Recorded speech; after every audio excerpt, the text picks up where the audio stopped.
دا هغه نیول شوي لرګي دي چې د تیرو شاوخوا 9 میاشتو په اوږدو کې د بېلابېلو عملیاتو په لړ کې د ځنګل وهنې د مخنیوي په موخه رامنځته شوي شنې قطعې له لوري نیول شوي. نظامي مسؤلین وایي په یاده موده کې د ځنګل وهنې کچه شاوخوا 80 سلنه راښکته شوې ده. الحمدلله په خوست ولایت کې هغه ځنګلات چې خلکو قطع کول مونږ په سلو کې 80% د هغې اوس مخه نیولې دو او بیا قطع کول مو منع کړي دي، بند کړي مو دي او په دغې قطعې په انګړ کې تاسو وینئ چې په دې موجوده لرګي چې 1100 یا 1200 خروره پروته دي او دا موږ دلته انتقال کړي دي. دا هغه لرګي دي چې په ځنګلاتو کې وهل شوي دي او بعضې لرګي موږ په چیک پوینټونو باندې نیولې دي.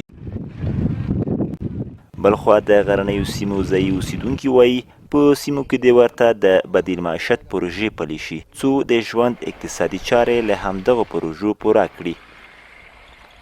غرونو د بندولو دا یوه منظره ده، موږ هم طرفدار یو چې بند شي، خو مګر د خلک چې دي دا غریبان دي، دې په یواز کې بدیل معیشت چې ورته هغه نه کړي، لکه د لرګیو بندول چې شي چې دوی ته زغال ورنه کړي، په ارزانه بیه ګاز ورته ونه رسېږي. د خلک په دې ژمي په دې غرونو کې څه وکړي.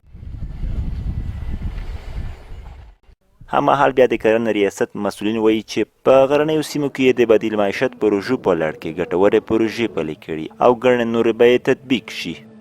فعلا د کومه پروژې چې موږ راونهدو هغه د جی اف په نوم سره پروژه ده چې د اف او لخوا تمویلیږي. هغه مالي کومک هغه وسیله کړي چې دا د خوست په سوارۍ او باک او زمیدون کې د پلان لومړیدو چې په دې کې 1,90,200 نیالګي د مربوطه یوې طریقه کې نیول شوي.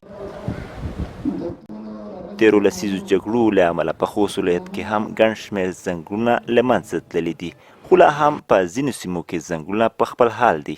غوښتنه دا دي چې په هغو سیمو کې چې ځنګلونه پکې له منځه تللي دي د بیا احیا کېدو په برخه کې دې پکې پروژې پلي شي.